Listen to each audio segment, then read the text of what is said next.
은 가격이 하루 만에 7% 급락했습니다. 2.3% 하락하는데 그쳤습니다. 왜 그랬을까요? 오늘 영상 끝까지 보시고 무엇을 알아야 하고 생각해야 하는지 알게 되고 체크리스트를 통해서 무엇을 해야 하는지 알 수 있습니다. 여기서 질문 2개를 드리겠습니다. 첫 번째 질문은 왜 은이 금보다 3배나 더 크게 흔들렸는가 하는 것입니다. 두 번째 질문은 안전자산이라는 이름이 붙은 자산이 왜 이렇게 안전하지 않는가 하는 것입니다. 그래서 이 영상을 보셔야 하고요. 끝까지 보시고 3가지를 얻어가세요. 첫째는 안전자산이 흔들리는 이유를 증거금 시스템으로 설명하는 문장 하나입니다. 둘째는 선물 가격과 실물 가격이 다르게 움직이는 구조에 대한 설명입니다. 셋째는 다음에 조정이 올 때 손 떼면 안 되는 버튼 3개와 오늘 바로 실행할 수 있는 일 7개입니다. 먼저는 여러분들의 상식을 깨트려 드리겠습니다. 첫 번째로 뒤집을 상식입니다. 많은 분들이 은행 예금은 안전하다고 생각하십니다. 이것은 반만 맞는 이야기입니다. 예금은 명목 원금을 보장하는 것은 맞지만 물가가 연 3%씩 상승하게 되면 실질 구매력은 10년 후에 26% 감소하게 됩니다. 원금은 지켜지는 것이 맞지만 그 돈으로 살 수 있는 물건의 양은 줄어든다는 뜻입니다. 행동규칙은 이렇게 정리할 수 있습니다. 생활비 12개월에서 24개월치만 예금으로 두시고 나머지는 인플레이션을 방어할 수 있는 자산과 분산하시는 것입니다. 두 번째로 뒤집을 상식입니다. 안전자산은 흔들리지 않는다고 생각하시는 분들이 많습니다. 이것은 틀린 이야기입니다. 금은 2013년 한 해 동안 마이너스 28% 하락한 적이 있습니다. 미국 10년물 국채는 2022년에 마이너스 17% 수익률을 기록했습니다. 안전자산의 의미는 가격 변동이 없다는 것이 아니라 장기 보유 시 회복 확률이 높다는 것입니다. 구조를 설명드리면 이렇습니다. 안전은 자산 자체에서 나오는 것이 아니라 보유 방식에서 나옵니다. 레버리지를 쓰지 않고 비중을 관리하고 시간을 두고 보유하는 방식에서 안전이 만들어집니다. 행동규칙은 이렇습니다. 단기 변동을 감당할 수 없으시면 레버리지를 쓰지 마시고 비중을 전체 자산의 30% 이하로 제한하시는 것입니다. 세 번째로 뒤집을 상식입니다. 가격이 떨어지면 자산이 나빠진 것이라고 생각하시는 분들이 계십니다. 이것은 반대입니다. 금과 은은 상승 사이클 중반부에도 큰 조정이 반복됩니다. 2008년부터 2011년까지 금 강세장에서 2008년 중반에 마이너스 30% 조정이 있었습니다. 2020년부터 2024년 사이에도 여러 차례 마이너스 10%에서 15% 조정이 발생한 적이 있습니다. 구조를 설명드리면 이렇습니다. 가격 조정은 자산 가치가 훼손되어서 생기는 것이 아니라 레버리지 청산, 차익 실현, 증거금 인상 같은 시스템 변수로 발생하는 것입니다.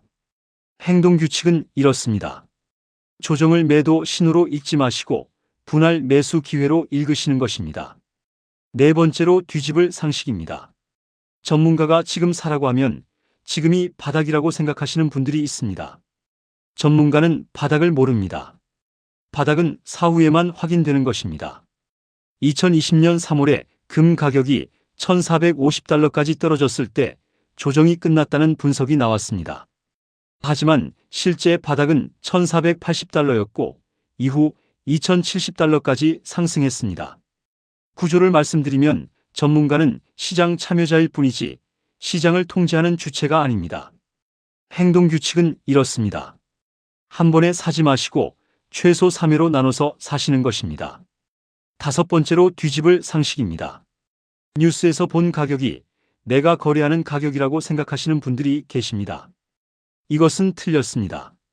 뉴스는 주로 선물 가격을 보도하는데 실물 가격은 프리미엄, 스프레드, 수급 상황에 따라서 다릅니다. 2월 첫째 주에 은 선물 가격이 마이너스 7% 급락했을 때 실물 은화는 일부 지역에서 오히려 프리미엄이 3%에서 5% 상승한 경우가 있었습니다. 구조를 설명드리면 선물 시장은 레버리지가 많고 거래량이 크며 실물 시장은 수급이 제한적이고 배송과 보관 비용이 추가됩니다. 행동규칙은 이렇습니다. 실물을 구매하기 전에 프리미엄, 스프레드, 거래 가능 여부를 확인하시는 것입니다. 여섯 번째로 뒤집을 상식입니다. 현물과 선물은 같은 가격으로 움직인다고 생각하시는 분들이 있습니다. 단기적으로는 괴리가 발생합니다. 선물 가격은 증거금 제도 때문에 레버리지 투자자 비중이 높습니다. 증거금 인상이나 만기일 변수로 인해서 급락이 증폭되는 경우가 있습니다. 실물은 레버리지가 없기 때문에 변동성이 상대적으로 작습니다. 구조를 말씀드리면 선물 기반 ETF나 파생 상품은 가격 추적 오차가 발생할 수 있습니다. 행동 규칙은 이렇습니다. 선물 기반 상품을 보유하고 계시면 만기일, 롤오버 비용, 괴리율을 분기마다 점검하시는 것입니다. 지금부터 18개의 체크리스트를 드립니다. 끝까지 보시고 좋은 인사이트 가져가세요. 항목 1번입니다. 은이 금보다 변동성이 큰 이유를 설명드리겠습니다. 은은 산업용 수요 비중이 약 50%입니다. 금은 산업용 수요가 10% 미만입니다. 경기 둔화 신호가 나오면 산업용 수요가 감소할 것이라는 우려 때문에 은 가격이 먼저 조정됩니다. 이것이 은이 금보다 변동폭이 2배에서 3배 큰 이유입니다. 항목 2번입니다. 증거금 인상과 가격 급락의 관계를 설명드리겠습니다. 선물 시장은 증거금 제도로 운영됩니다. 마진이라고도 합니다.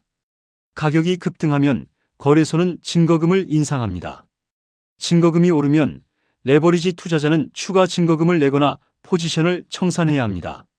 청산이 집중되면 가격이 단기간에 급락합니다. 이것이 증거금 인상은 급락으로 이어진다는 패턴의 구조입니다. 항목 3번입니다. 선물 가격과 실물 가격의 괴리를 설명드리겠습니다. 선물 가격은 레버리지 투자자 비중이 높아서 변동성이 큽니다. 실물 가격은 배송, 보관, 수급 제약 때문에 상대적으로 안정적입니다. 급락 시의 선물은 마이너스 7% 떨어져도 실물은 프리미엄 때문에 마이너스 4%에서 5%만 하락하는 경우가 있습니다. 뉴스는 선물 가격을 보도하기 때문에 실물을 보유하고 계신 분들은 뉴스 가격과 실제로 매도할 수 있는 가격이 다를 수 있다는 점을 인지하셔야 합니다. 항목 4번입니다. 레버리지 상품은 금지입니다. 2배, 3배 레버리지 ETF는 금지하셔야 합니다. 이유를 말씀드리면 변동성이 2배에서 3배로 증폭되고 시간이 지나면 추적 오차가 누적됩니다. 70세 전후 연령대에서는 손실을 회복하는 시간이 생활비 리스크로 전환됩니다. 항목 5번입니다. 대출 투자는 금지입니다. 신용대출이나 주택담보대출로 자산을 사는 행동은 금지하셔야 합니다. 이유를 말씀드리면 가격이 하락할 때 이자 부담과 원금 상환 압박이 동시에 발생하면 생활비를 건드려야 하는 상황이 옵니다. 항목 6번입니다. 단일 자산올인은 금지입니다. 금만, 은만, 달러만, 부동산만 보유하는 행동은 금지하셔야 합니다. 단일 자산 비중은 전체 포트폴리오의 50%를 넘지 않도록 하셔야 합니다. 이유를 말씀드리면 올인은 상승할 때 수익을 키우지만 하락할 때 회복 기간이 2배에서 3배로 길어집니다. 항목 7번입니다. 급락 당일 매매는 금지입니다. 가격이 하루에 5% 이상 급락한 날은 매수도 매도도 하지 마십시오. 최소 24시간, 가능하면 48시간을 대기하십시오. 이유를 말씀드리면 급락 당일은 레버리지 청산과 패닉 매도가 섞여 있어서 적정 가격을 판단할 수 없습니다. 항목 8번입니다. 분할 매수 원칙입니다. 한 번에 사지 마십시오. 최소 3회로 나누십시오. 예를 들어서 300만 원을 매수하신다면 1차 100만 원, 2차 100만 원은 일주 후, 3차 100만 원은 2주 후로 나누시는 것입니다. 이유를 말씀드리면 바닥은 사후에만 확인되기 때문에 평균 진입가를 관리하는 게 현실적입니다. 항목 9번입니다. 분할 매도 원칙입니다. 한 번에 팔지 마십시오. 목표가에 도달하면 3회로 나눠서 파시거나 일정 비중, 예를 들어서 30%만 먼저 정리하십시오. 이유를 말씀드리면 추세가 이어질 수도 있기 때문에 전량 매도한 후에 후회하는 상황을 방지하시는 것입니다. 항목 10번입니다. 증거금 인상 공지를 모니터링하십시오. 보유하고 계신 상품이 선물 기반이라면 거래소 공식 홈페이지에서 증거금 변경 공지를 분기마다 확인하셔야 합니다. CM이나 LM이 같은 거래소입니다. 증거금 인상 공지가 나온 후 3일에서 5일은 변동성이 커지기 때문에 매매를 피하십시오. 항목 11번입니다. 가격 확인 빈도를 제한하십시오. 하루에 1회, 오후 3시 이후에만 확인하십시오. 증권사 앱 푸시 알림을 모두 끄십시오. 이유를 말씀드리면 가격을 5회 이상 확인하시면 단기 변동에 반응할 확률이 3배 증가합니다. 항목 12번입니다. 뉴스 섭취 시간을 제한하십시오. 하루에 2회, 각 15분 이하로 제한하십시오. 속보 알림을 끄십시오. 이유를 말씀드리면 속보는 패턴이 아니라 예외를 보도하기 때문에 반응하실수록 오류 확률이 높아집니다. 항목 13번입니다. 환율을 모니터링 하십시오. 원화 대비 달러입니다. 금과 은은 달러로 거래되기 때문에 환율 변동이 원화 기준 수익률에 영향을 줍니다. 네이버 금융 앱에서 원달러 환율이 플러스 마이너스 50원 변동할 때 알림을 설정하십시오. 환율이 1,500원을 넘으면 달러 자산 비중을 점검하시고 1,350원 밑으로 내려가면 달러 자산 비중 증가를 검토하십시오. 항목 14번입니다. 실질 금리를 모니터링 하십시오. 실질 금리는 미국 10년물 명목 금리에서 기대 인플레이션을 뺀 값입니다. 실질 금리가 상승하면 금 가격에 부담이 되고 하락하면 유리합니다. FRED라는 사이트에서 10년물 TIPS를 검색하시면 됩니다. 페더럴 리저브 에코노믹 데이터라는 사이트입니다. 실질 금리가 2%를 넘으면 금 비중 축소를 검토하시고 0% 밑으로 내려가면 금 비중 확대를 검토하십시오. 항목 15번입니다. 선물 마이너스 현물 괴리율을 모니터링 하십시오. 선물 가격과 실물 가격 차이를 분기마다 확인하십시오. 키워드는 골드 퓨처즈 vs 스파트 프라이스 또는 실버 퓨처즈 프리미엄입니다. 괴리율이 3% 이상 벌어지면 시장에 구조적 불균형이 있다는 신호이기 때문에 신규 매수를 3개월 연기하십시오. 항목 16번입니다. 생활비 12개월에서 24개월을 분리하십시오. 예금 또는 CMA로 12개월에서 24개월치 생활비를 분리하십시오. 이 계좌는 증권사 연동을 해제하시고 투자 계좌와 물리적으로 분리하십시오. 이유를 말씀드리면 포트폴리오가 마이너스 30% 하락해도 생활비 인출 압박이 없어야 손절을 피할 수 있습니다. 항목 17번입니다. 자산을 3칸으로 나누십시오. 1칸은 생활비입니다. 예금이나 CMA로 12개월에서 24개월치를 준비하십시오. 2칸은 방어 자산입니다.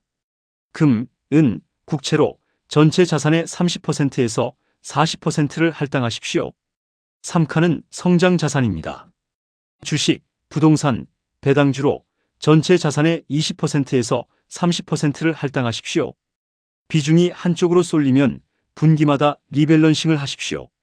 항목 18번입니다. 금 비중이 이미 큰 경우입니다.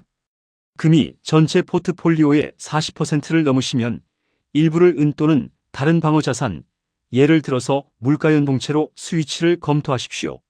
단, 실물 은은 수급 제약이 있고 프리미엄이 높기 때문에 거래 가능 여부를 먼저 확인하셔야 합니다. ETF 기반 은 투자는 선물 추적 오차를 점검하십시오. 그렇다면 오늘 당장 무엇을 해야 할까요? 첫째, 레버리지 보유 여부를 확인하십시오. 증권사 앱을 여시고 보유 종목을 확인하십시오. 상품명에 EX나 3X, 레버리지라는 단어가 포함되어 있는지 확인하십시오. 있으시면 매도 일정을 수립하십시오. 둘째, 증권사 앱 푸시 알림을 끄십시오. 앱 설정으로 들어가셔서 알림 항목을 찾으십시오. 시세 변동, 뉴스 속보 항목을 전부 해제하십시오. 셋째, 생활비 계좌를 분리하십시오. 12개월치 생활비 금액을 계산하십시오. 예금, 계좌 1개를 지정하십시오. 증권사 연동을 해제하십시오. 넷째, 분할 매수 템플릿을 작성하십시오. 메모앱 또는 A사 용지에 총액, 1차 날짜, 2차 날짜, 3차 날짜 양식을 만드십시오. 다섯째, 환율 알림을 설정하십시오. 네이버 금융 앱으로 들어가십시오. 원달러 환율을 찾으십시오. 알림 설정에서 1,500원 초과 또는 1,350원 미만을 입력하십시오. 여섯째, 포트폴리오 비중을 점검하십시오. 엑셀 또는 메모장에 생활비, 방어자산, 성장자산 비중을 계산하십시오. 단일 자산이 50%를 넘는지 확인하십시오. 일곱째, 증거금 인상 공지를 북마크하십시오. 구글에서 CME 마전 리과이먼츠를 검색하십시오. 공식 페이지를 북마크하십시오. 분기마다 1회 확인하십시오. 이 내용은 교육 목적입니다. 투자 권유가 아닙니다. 금과 은을 지금 당장 사라거나 팔라는 권고가 아닙니다. 모든 투자 결정은 본인 책임입니다. 개인 상황에 따라서 연령, 건강, 부채, 가족 상황에 따라서 적정 비중과 전략은 다릅니다.